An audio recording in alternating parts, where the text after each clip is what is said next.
How is your 2022 bingo card looking for this NASCAR season? Because mine looks awful, but I'm not mad about it.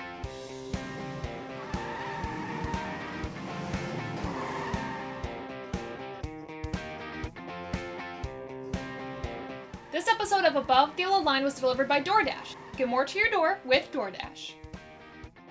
Hey race fans, it's Taylor and welcome back to Above the Yellow Line, the show where we talk all about the NASCAR Cup Series. And guys, Talladega had me thinking about Kyle Busch's uncertain future, Ross Chastain maybe being a new championship favorite, plus an Earnhardt Country weekend. But before we get into any of that, let's go into our Geico 500 results.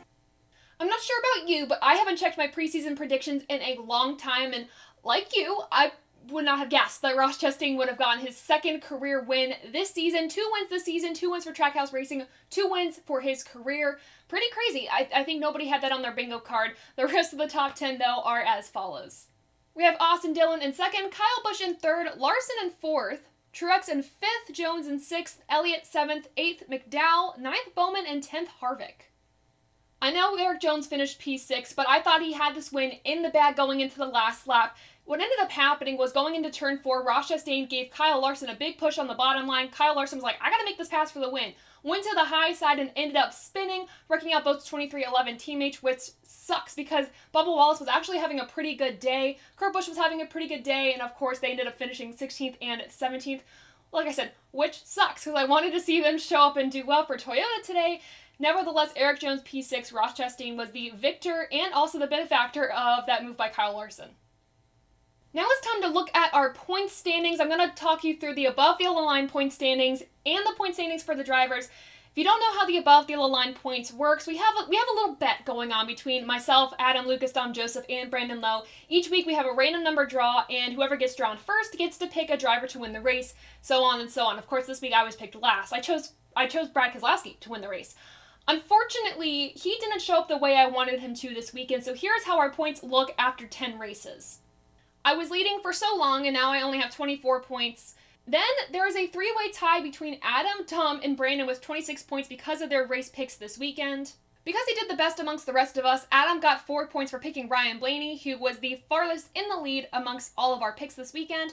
Then Brandon got 3 points because he picked Bubba Wallace. Dom got 2 points because he picked Danny Hamlin, and myself, and last amongst the 4 of us, only got 1 point because Brad Keselowski did not do as well as I had hoped this weekend. Now let's look at the drivers' point standings. Now if you win, you're in. So you have Byron and Chastain already in. Byron has the most points out of the drivers that have won with 2 wins and 334 points.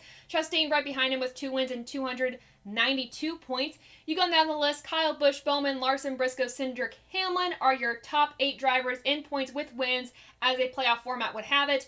And then best in points amongst all of them without a win is Chase Elliott and Ryan Blaney. Chase Elliott actually expanded that gap from Blaney to 20 points, over 20 points. And after the Talladega weekend, now on the outside looking in, 17th in points is Tyler Reddick. Then Erik Jones and Kurt Busch are the 3 guys on the outside looking in for your point standings after Talladega. The good thing for Tyler Reddick is he's only 1 point off from getting into the playoffs. Obviously, 10 races in, we have a while to go, but that means that he doesn't have to worry about a huge gap right now. He has time to make that up.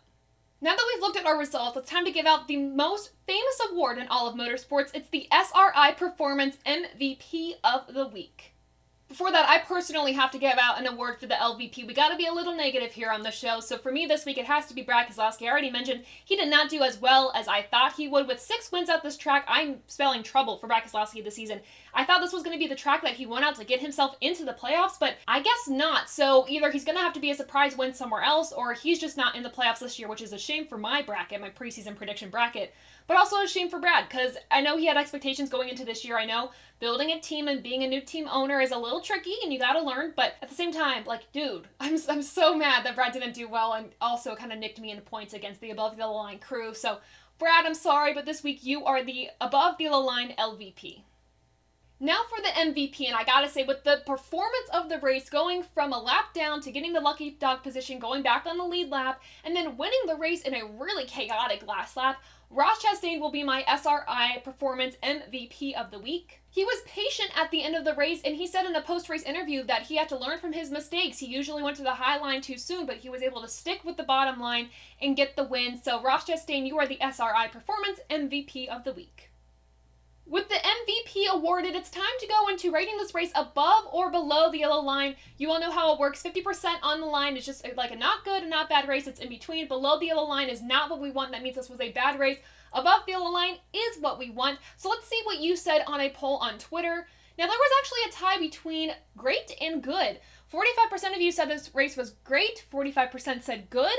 9% said okay, and 1% said bad, so it's really good to see that only 1% of you did not like this race. Now, getting that rating from a good to a great, I'm not sure what the difference was in that, but here's what at least I thought about this race.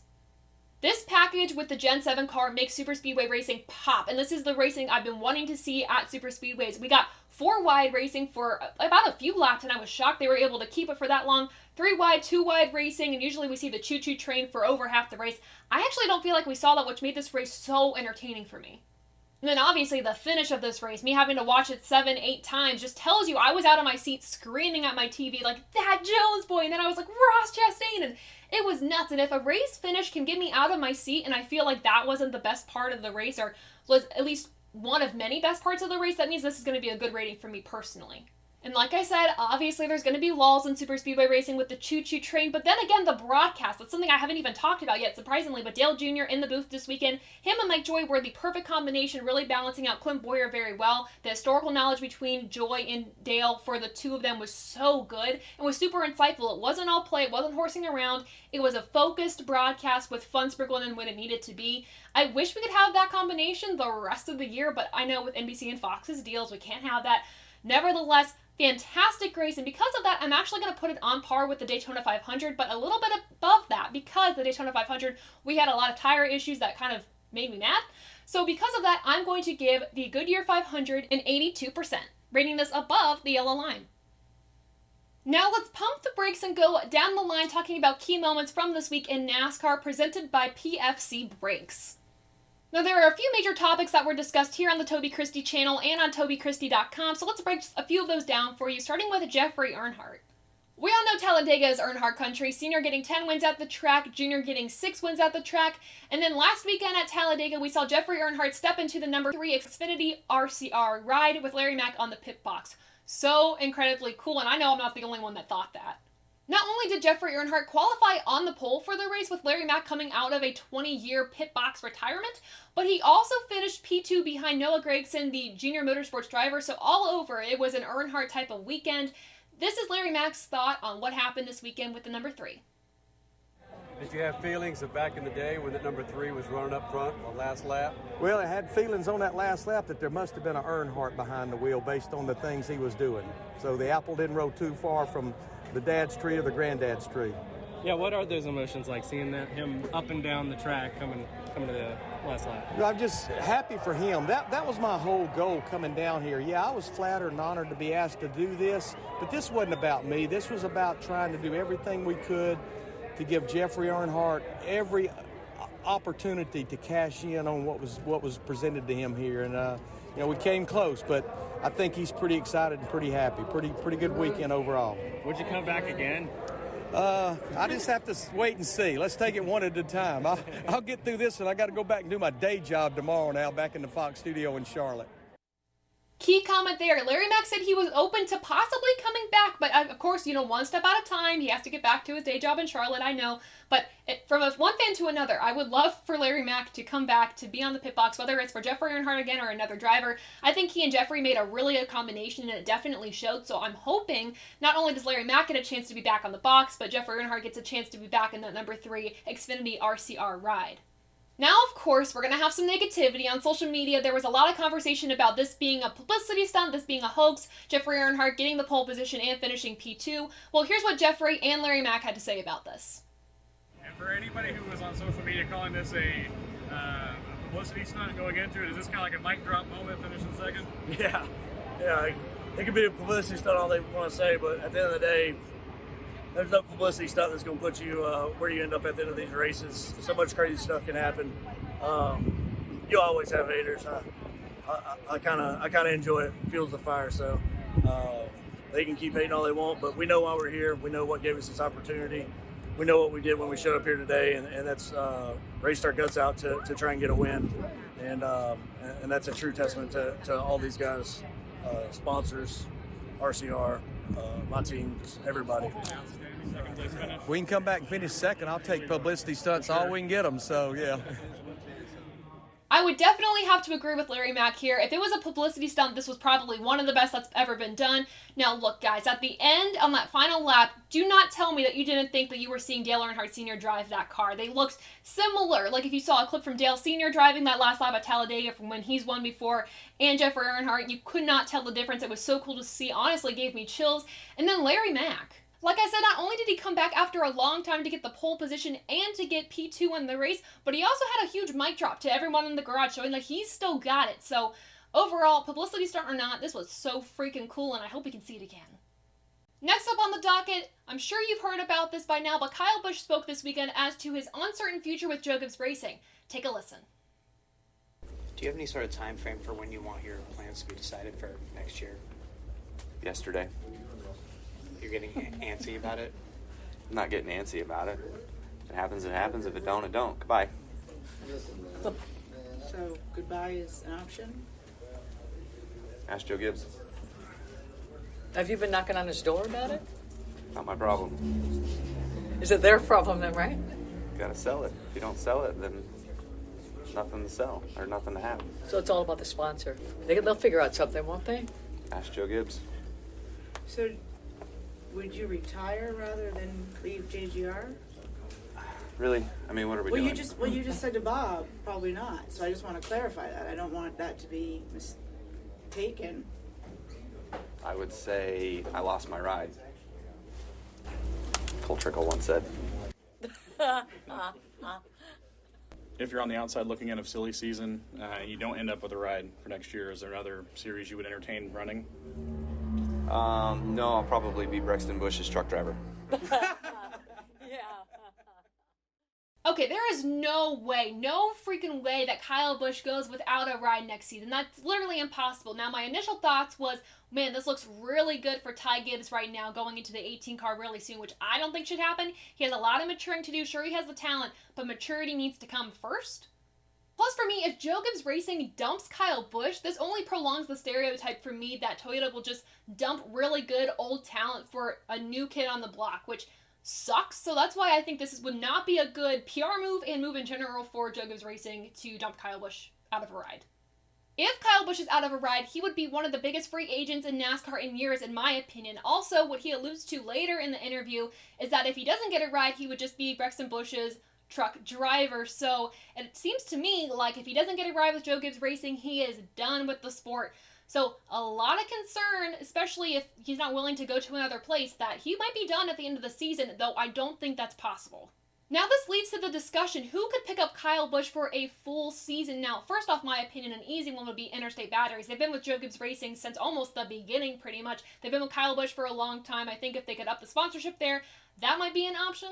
I also thought Rowdy Energy might be another option for Kyle Busch, but as Dom Joseph pointed out, that would be a horrible idea because Kyle Busch would not be making any money off of it.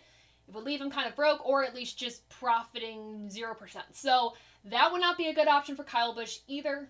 A lot of you also talked about Menards, which I don't think is actually a bad idea. My concern is that they're really affiliated with Penske, so that's where my first worry happens with the Cup Series and if they were to sponsor Kyle Busch. But we do see a lot of M&M, Kyle Busch, Menards commercials going together, so maybe that's something that Joe Gibbs could look into, but I don't know. What do you think Joe Gibbs should look into regarding Kyle Busch's full-time sponsor? Let me know in the comments below because I'm actually really curious. Last on the docket, is Ross Chastain the new championship favorite? And in my opinion, perhaps, but you also have to look at the other driver that has won 2 races at a powerhouse team, William Byron. So let's break down these two stats. Now comparing and contrasting, of course, both of them have 2 wins, but Ross Chastain has 6 top 5s. He also has a season average finishing position of 13.5, and I blame that on 2 DNFs at Daytona where he finished 40th, and the Bristol Dirt Race where he finished 33rd after an engine blew.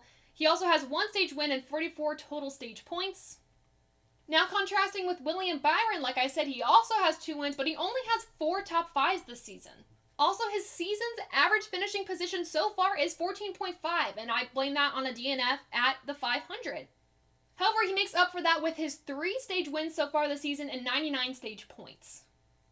So let's summarize this. Clearly, Byron has not been as consistent as Chastain this season, though we all remember last year he had 11 straight top 10s in a row in the early half of the season, and that made him a really early dark horse pick for the championship. However, when it comes to the playoff format, consistency is not always going to be your best friend because you could have all these great points. You could have all these wins, but once you go into the playoffs, everything resets, and those points that you made, quite honestly, don't always matter because if you're a little bit muddled in the points and somebody wins and gets in over you, you're out of the playoffs. So it's the tricky part of this playoff system, the double-edged sword, if you will. Byron was eliminated after the round of 8 last season after his consistency totally fell off the pace when the playoffs hit. And here's the thing with Ross Chastain, we do not know how he's going to do in a playoff format. We don't know if he's going to falter under the pressure. We also don't know if a point situation or a win and you get in situation is going to kill his momentum. However, if we're talking about consistency and wins right now, if we're going to say right now there's a championship favorite, it is Ross Chastain in my opinion. Even though he's not on a powerhouse team, he is my championship favorite right now. However, if we get another winner, such as Chase Elliott or Ryan Blaney, who are leading in points, I might have to put them at the top of the list for being a playoff contender winner, but let me know what you think in the comments below. I'm curious if you think my Chastain thought is way too out there, if I should rein it in, or if maybe Elliott would be a better pick. Let me know in the comments below. Alright, now it's time to preview the Duramax Dryden 400 at Dover Motor Speedway with your track facts and driver stats presented by Rhino.co. The track length of Dover Motor Speedway is 1 mile. The race length is 400 laps or 400 miles. Stages 1 and 2 are both 120 laps each, and the final stage is 160 laps. Now going to your driver stats, the last driver to win at this track was Alex Bowman last year. Now the active driver with the most track wins is a 3-way tie between Harvick, Kyle Busch, and Truex with 3 wins each. The active driver with the best average finish at the track is Kyle Larson with an average finishing position of 7th. The team with the most track wins is Hendrick Motorsports with a whopping 21 wins. And finally, your wins by manufacturer, Chevrolet has 42, Ford has 28, and Toyota has 7 wins. Now it's time to look at your to watch and to worry for this weekend at Dover, and my guys to worry about to start off would be Martin Truex Jr. Of course, he has the 4th best average finish at this track, and he has 3 wins, last win coming in May of 2019. However, I feel like he's still shaking off the season dust. I feel like he needs to get back into the game, and I don't know, I haven't seen that consistency from him, so I'm going to be watching him this weekend to see if he can at least start rolling with consistency. Next guy I'm going to be worried about is Kyle Larson. He hasn't had the season I think any of us thought about, and of course Hendrick Motorsports finished 1, 2, 3, 4 last time we went to Dover. However, with Kyle Larson, we've only seen 2 consistent top 5 finishes, and that's come at Talladega and at Bristol Dirt wildcard track. So I'm hoping at Dover, again with the talk of Martin Truex Jr. with consistency, we can get consistency back that we saw from 2021 Kyle Larson. Now our drivers to watch, a little unconventional. The first one I'm going to talk about is Alex Bowman. Now, of course, he doesn't have the best average finish at this track. However, like I said, Hendrick Motorsports coming in 1, 2, 3, 4, and Bowman's been a consistent mover during these races the past few weeks, showing really good speed. I think he'd be a good driver to watch, maybe getting a win or a really good finish at the track. Finally, I'm going to be looking at Daniel Suarez. Out of his 5 top 10 finishes last season, one of them came from this track at Dover, so I wanted to be able to see him do well and get back on par with his teammate Ross Chastain. Are those also your to watch, to worry? If they differ, let me know in the comments below. Also, let me know what you think about Kyle Busch in the new championship favorite. But with that, we are done with this episode of Above the Yellow Line, the show where we talk all about the NASCAR Cup Series. To find more from us at Above the Yellow Line, make sure you follow our social pages. Follow us on Instagram and YouTube at Above the Yellow Line and Twitter at _TaylorKitchen_. To participate in race day polls, daily questions, and so much more. Also make sure to check out TobyChristie.com for more great motorsports content and TobyChristie.com on all social media platforms. All linked in the description below. Finally, I want to give a special thanks to Doordash, PFC Breaks, SRI Performance, and Rhino.co for supporting Above the Yellow Line and TobyChristie.com. So before you go, make sure to like this video, subscribe to the channel, share this with your friends and family, and guys, thank you so much for supporting us here at Above the Yellow Line, and until next time, I'll see ya.